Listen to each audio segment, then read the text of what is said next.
Hi everyone, my name is Zoe Stone, and the topic for my persuasive argument is that everything should be legalized at 18 and not 21. Some of the key points I'm going to be discussing is why the legal age is 21 and when it changed, things we can and can't do, statistics about other countries versus the USA when it comes to the drinking age, my personal experiences, and what would change if we lowered the age back down to 18.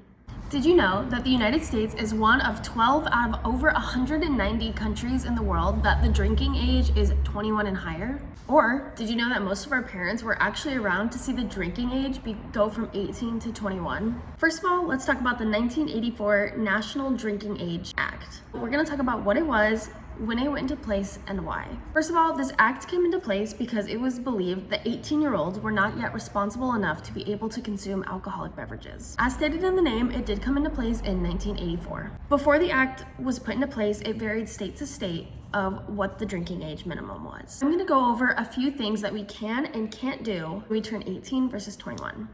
Some things we can do at 18. We can enlist in the military, serve our country, and possibly die in war. We can purchase a house or a vehicle. We can adopt a child, a whole person, move out of our parents' house and go straight to college by ourselves. We can get a credit card and we can rack up student loans and debt. We can vote people into office for the state or for the country. You can do body modifications. You can get tattoos, piercings without parental consent. And 18 is the legal age of consent in the United States.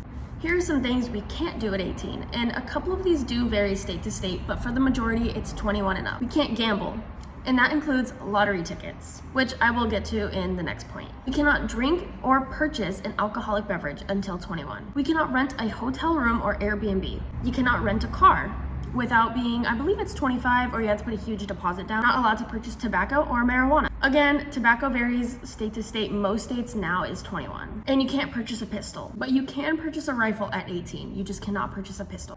Like I said earlier, we are one of 12 countries out of 195 in the entire world where the drinking age is 21 or over. Statistics show that countries where the legal age is 18 to 20 actually have lower alcohol-related incidents. This is because in majority of other countries around the world, it's very socially acceptable to have a drink or a glass of wine or beer with your dinner or with meals.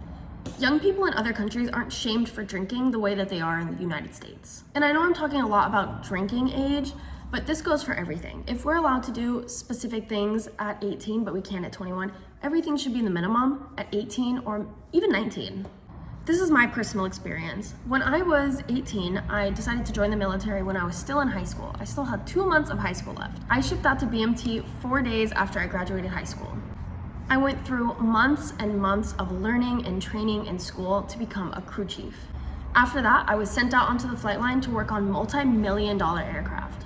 The craziest part, I was sitting at a table one day with a bunch of coworkers. They were talking about going out after work for some drinks. They asked if I wanted to go, and I told them I actually can't. I'm not 21 yet. And this sparked up a whole conversation about how it's pretty ridiculous how I'm allowed to work on these jets, join the military, enlist, all that stuff, but yet I can't go get a beer or a drink with some coworkers.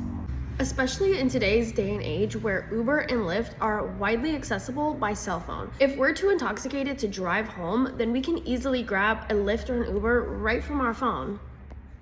Another problem I ran into was actually on my 18th birthday. My parents got me a bunch of scratchers, which is actually the picture on my slideshow. And I did my scratch offs and I took them to the gas station, and they informed me that the law had actually been recently changed to 21 instead of 18. So I had to get my parents to do my scratch off tickets for me. Along with the scratchers, I also didn't realize the tobacco law was also increased to 21. And apparently it was actually increased in 2019. I found this out because I went to the smoke shop to purchase tobacco, and the lady told me that it had very recently been increased, and I did not know that because my whole time in Arizona, I was always told that the law was 18. And yeah, 2019 it was increased to 21.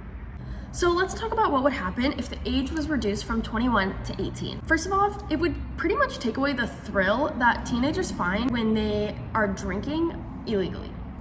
I know this sounds crazy, but a lot of people enjoy the thrill of getting away with something that they're not supposed to be doing. If we took that law away and made it socially acceptable, people would drink to have fun and not drink to get wasted. Again, I know I'm talking mainly about drinking, that's just the biggest problem. Lowering the drinking age would also be really good for the economy. And I know that's like a strange point, but think about how many businesses would be booming with the amount of 18, 19, 20-year-olds buying and purchasing alcohol, or gambling, or getting a hotel room, renting a car, getting an Airbnb. All these businesses would be thriving because they don't have the age limit.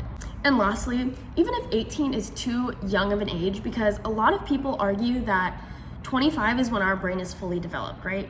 And when you really think about it, if our brain's not fully developed until 25 and we can't do things till 21, then we shouldn't be able to do things such as adopt, enlist in the military, buy a house, anything that is a huge financial or big purchase, anything big that could result in other things down the line. We shouldn't be able to do that if our brain's not fully developed at 25.